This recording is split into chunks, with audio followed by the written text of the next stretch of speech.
Olá, boa noite a você. Este é o Jornal da Record. Banco Central retoma a consulta a dinheiro esquecido em bancos. E Moraes diz que o Supremo pode julgar militares por vandalismo em 8 de janeiro. O Jornal da Record já está no ar.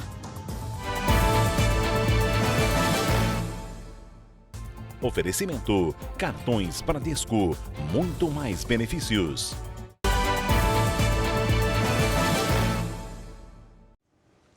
A gente abre esta edição atualizando as informações sobre a tragédia no litoral norte paulista. Até agora, 65 corpos foram resgatados e o clima de preocupação permanece porque voltou a chover ali na região. A Ingrid Gribel está lá e tem mais detalhes para a gente. Oi, Ingrid. Boa noite, Salsi. Voltou a chover aqui em São Sebastião e choveu forte durante o dia todo. Isso aumenta, claro, a preocupação dos moradores, porque o solo encharcado propicia novos desmoronamentos. De acordo com a Secretaria de Estado da Saúde, 9 pessoas ainda permanecem internadas em situação estável em um hospital da cidade. 1.090 desalojados estão na casa de parentes e outras 1.346 pessoas seguem em abrigos provisórios. As buscas agora se concentram por um homem desaparecido no bairro Baleia Verde, aqui em São Sebastião. Nesse momento, um trecho da rodovia Mogi-Bertioga, na altura do quilômetro 82, continua totalmente interditado por causa do rompimento de uma tubulação. As obras começaram há uma semana e devem ser concluídas em 2 meses. Salsi. Obrigada pelas informações, Ingrid. Os empreendedores das cidades afetadas pelas chuvas no litoral de São Paulo vão ter acesso a quase 200 milhões de reais disponíveis no Fundo Geral de Turismo. Os financiamentos terão condições especiais de pagamento. A portaria foi publicada agora à noite pelo Ministério do Turismo no Diário Oficial da União. O benefício vai estar disponível para cerca de 2.000 operadores do turismo das cidades de São Sebastião, Guarujá, Bertioga, Ilhabela, Ubatuba e Caraguatatuba. No Pará, pelo menos 15 casas foram atingidas por um deslizamento de terra em Abaetetuba. O deslizamento foi às margens do rio Maratauíra, que é um dos afluentes do rio Tocantins. 108 famílias de 2 bairros foram atingidas. Ninguém ficou ferido. Aconteceu de manhã, né? Não aconteceu à noite, porque senão tinha muitas vidas que eu perder, né? Nós, graças a Deus, não tivemos nenhum óbito. As perdas são materiais. Porém, esta área foi ocupada de maneira desordenada e o solo composto por caroço de açaí e serragem, em contato diário com a água. Portanto, isto permite o encharcamento daquele espaço e o deslocamento de terra. Nós temos, portanto, que ter todo o cuidado para que um eventual novo deslocamento possa representar perda de vidas e isto nós não podemos deixar acontecer. Toda essa rua foi interditada pela Defesa Civil e também pelos bombeiros. Cerca de 80 casas foram isoladas por conta do alto risco de deslizamento. Mas esse número pode aumentar. No ginásio municipal, voluntários recebem doações para amenizar o sofrimento de quem perdeu tudo. Já foi feito o decreto de emergência e nós estamos acompanhando para poder exatamente ter a noção total, né? Mas como nós estamos falando de um fenômeno que é ambiental, porque tem as chuvas, tem a questão do solo, o fluxo das marés, é muito difícil você dimensionar com exatidão.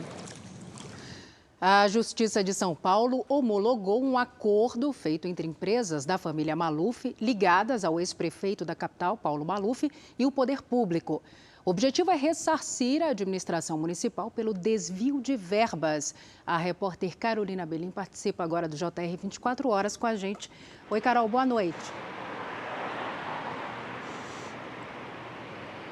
Boa noite, Salsi. Boa noite a todos. Olha só, são 44 milhões de dólares, cerca de 226 milhões de reais que serão devolvidos então à Prefeitura de São Paulo, e isso já descontando valores para custeio do processo. O acordo com empresas ligadas a Paulo Maluf foi feito no âmbito da ação movida pelo Ministério Público em 2001, isso após investigações nacionais e internacionais. Segundo promotores, o ex-prefeito e outras pessoas desviaram mais de 300 milhões de dólares de verbas municipais em obras aqui da capital. Parte dos valores foi enviada para contas no exterior. Maluf foi condenado por lavagem de dinheiro a uma pena de 7 anos e 9 meses de prisão, que hoje é cumprida no regime domiciliar. Ele tem 91 anos de idade e foi prefeito de São Paulo entre os anos de 1993 e 97. Salsi. Obrigada, Carol. No Carnaval do Rio de Janeiro, um motorista foi flagrado dirigindo bêbado a cada 8 minutos. Assunto para o Leonardo Aki. Léo, boa noite para você. Boa noite, Salsi. Boa noite a todos. Olha, é isso mesmo. Os agentes da Lei Seca fizeram 122 ações de fiscalização em todo o estado, Salsi. 17% dos motoristas fiscalizados estavam alcoolizados. O recorde foi na Barra da Tijuca. Quase metade dos motoristas parados numa blitz foi reprovada no teste do bafômetro. Agora, de acordo com o Código Brasileiro de Trânsito, dirigir sob efeito de álcool é infração gravíssima. O motorista perde 7 pontos na carteira, pode pagar multa de mais de R$ 2.900 e ainda pode perder o direito de dirigir por até 1 ano. Salsi. Obrigada pelas informações, Léo. E olha, subiu em 40% o número de multas aplicadas às empresas de ônibus que rodam em Belo Horizonte. Mesmo sendo lei, os coletivos seguem rodando durante o dia e em horários de pico, sem a presença do cobrador. A Virgínia Nalon acompanha essa situação lá de perto, ela traz as informações para a gente. Oi, Virgínia. Ei, Salso, boa noite para você. Em 2021, a BH Trans aplicou 13 mil multas. No ano passado, foram mais de 18 mil, um aumento de 40% nas infrações, média de 50 por dia. E acredite, até o momento, as multas não foram pagas. Mais de 2 mil coletivos transportam por dia quase 1 milhão de passageiros. Isso significa trabalho redobrado para os motoristas que rodam sozinhos. Uma lei que obriga as linhas que rodem com a presença do cobrador em dias úteis, mas isso não é respeitado. O Sindicato das Empresas de Transporte de Passageiros de Belo Horizonte disse que a função de cobrador foi extinta depois de uma lei de setembro de 2001. A lei previu que novas tecnologias poderiam tornar algumas funções desnecessárias. Salsi. Obrigada pelas atualizações, Virgínia. Nesta segunda-feira, o Ministério Público Federal apresentou ao Supremo Tribunal Federal denúncias contra 62 pessoas. Essas pessoas foram presas em flagrante durante os atos de vandalismo em Brasília, no dia 8 de janeiro. O número total de denunciados agora é de 912 pessoas. As investigações continuam para apurar eventual participação de financiadores e agentes públicos. O ministro Alexandre de Moraes decidiu que é do STF a competência para julgar militares envolvidos nos atos de vandalismo de 8 de janeiro. O Matheus Escavazini traz os detalhes ao vivo, direto de Brasília. Oi, Matheus. Boa noite, Salsi. Alexandre de Moraes definiu, então, que esse não é um caso para a Justiça Militar. Ele afirmou que os crimes estão previstos no Código Penal e que a lei não faz distinção entre civis e militares. O ministro também abriu investigação sobre a participação de policiais militares aqui do Distrito Federal e das Forças Armadas. A decisão veio após a análise de um requerimento da Polícia Federal para investigar possíveis crimes cometidos por militares. A PF alegou que militares ouvidos indicaram possível participação ou omissão de integrantes do Exército responsáveis pelo Gabinete de Segurança Institucional e pelo Batalhão da Guarda Presidencial. Entre os crimes investigados estão atos terroristas, ameaça, perseguição, associação criminosa armada e golpe de Estado. Salsi. Tá certo, Matheus. Até já. E o ministro Gilmar Mendes, do STF, deu 10 dias para o presidente do Senado, Rodrigo Pacheco, se manifestar sobre a criação de uma CPI para investigar os atos do dia 8 de janeiro. O pedido de criação da CPI já tem 39 assinaturas, 12 a mais do que o necessário.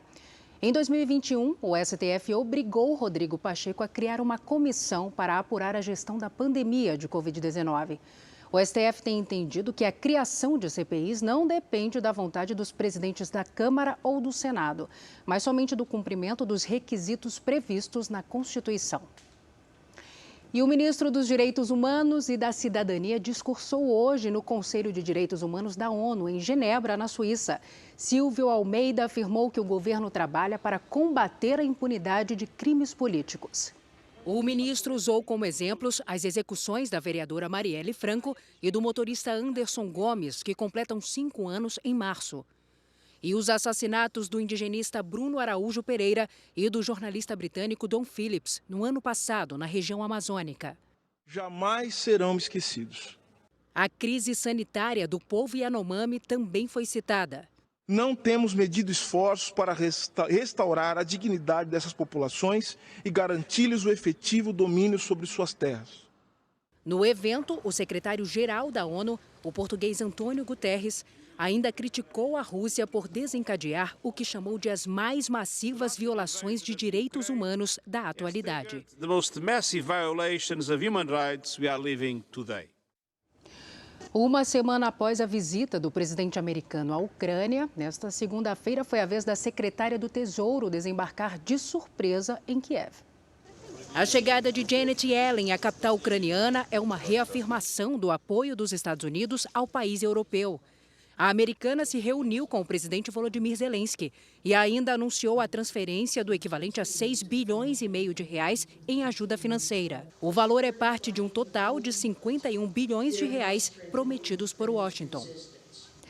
O Japão vai comprar 400 mísseis dos Estados Unidos para reforçar a segurança. De Tóquio, a correspondente Silvia Kikuchi tem mais informações para a gente. Oi, Silvia, boa tarde. Olá, Salsi, uma boa noite para você e a todos. O anúncio foi feito nesta segunda pelo primeiro-ministro Fumio Kishida em resposta às crescentes tensões com a China. Esses mísseis, chamados de Tomahawk, podem ser lançados de navios ou submarinos e são difíceis de serem abatidos por voarem a baixa altitude e emitirem pouco calor. O Japão vai usar um orçamento equivalente a 7 bilhões e 800 milhões de reais para a compra do arsenal. O país pretende transferir 2% do produto interno bruto para a defesa ao longo dos próximos 5 anos. Em valores, isso equivale a mais de 1,5 trilhão de reais e deixa para trás 60 anos de uma política pacifista desde o fim da Segunda Guerra Mundial. Salsi. Certo, Silvia, até já. 176 bilhões de reais. Esse é o valor estimado dos danos causados pelos terremotos na Turquia, de acordo com o Banco Mundial. A quantia representa 4% do produto interno bruto turco e não considera o custo de reconstrução das cidades, o que poderia dobrar o valor. O número também não leva em conta os estragos causados pelo novo terremoto que atingiu o país nesta segunda-feira e deixou uma pessoa morta. Em meio à tragédia, os torcedores do Beşiktaş de Istambul protagonizaram uma cena comovente. Milhares de brinquedos foram arremessados dentro de campo no último jogo da equipe. Todos serão doados para as famílias do mais de 1,5 milhão de desabrigados. Reino Unido e União Europeia anunciaram um acordo comercial sobre a Irlanda do Norte. É o começo de um novo capítulo em nossas relações, disse o primeiro-ministro britânico Rishi Sunak. As negociações começaram depois que o Reino Unido deixou a União Europeia. Com o novo pacto, apenas as exportações com destino à República da Irlanda, que faz parte do bloco econômico europeu, estarão sujeitas a controles. Já os produtos destinados à Irlanda do Norte têm passagem livre. De volta ao Brasil, o Banco Central decidiu retomar as consultas sobre o dinheiro esquecido nos bancos. São cerca de 6 bilhões de reais. A gente volta a conversar com o Matheus Scavazini, ele tem os detalhes. Matheus. Salsi, as consultas para ver se existem valores a receber já podem ser feitas a partir das 10 da manhã desta terça-feira. Atualmente, o sistema tem 6 bilhões de reais disponíveis para retirada de 38 milhões de pessoas físicas e 2 milhões de pessoas jurídicas. Dessa vez, o serviço vai oferecer sala de espera virtual e consulta sobre valores de pessoas que já morreram. A maior parte desses valores se refere a contas correntes ou poupança encerradas com saldo disponível, recursos não procurados de grupos de consórcio encerrados e parcelas ou despesas de operações de crédito. Lembrando que o único site para fazer esse tipo de consulta é o valoresareceber.bcb.gov.br. Salce. Consulta importante, hein, Matheus? Obrigada pelas informações. A Rússia multou a Apple por abuso de posição dominante no mercado de aplicativos. A gigante de tecnologia pagou o equivalente a mais de 62 milhões de reais. A denúncia partiu da Kaspersky Lab, uma empresa russa de segurança cibernética. A Apple foi considerada culpada de dar preferência aos próprios aplicativos em dispositivos eletrônicos, violando as leis antitruste do país. Agora a gente retoma o contato com a correspondente na Ásia, Silvia Kikuchi, para falar de um crime bárbaro que chocou Hong Kong. Uma modelo muito famosa foi esquartejada e colocada em uma geladeira. O ex-marido e a família dele são os principais suspeitos, né, Silvia?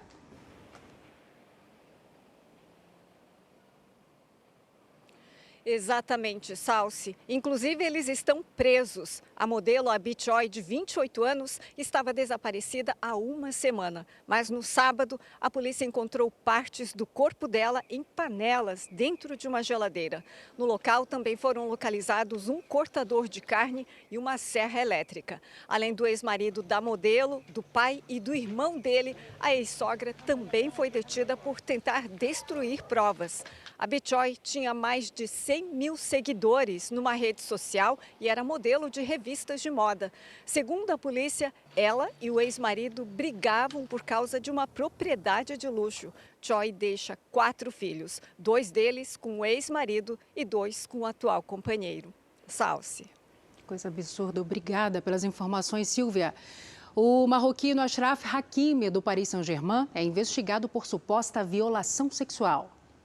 Segundo a imprensa francesa, o lateral direito, que joga no mesmo clube de Neymar, teria abusado de uma mulher de 24 anos. Segundo as reportagens, os dois se conheceram na internet e se encontraram na casa dele, quando a jovem teria sido tocada sem consentimento. Ela procurou a polícia para prestar queixa, mas não fez uma denúncia formal. A promotoria abriu uma investigação. Hakimi e o PSG não comentaram o caso. O jogador foi destaque na última Copa do Mundo, quando levou a seleção do Marrocos ao 4º lugar.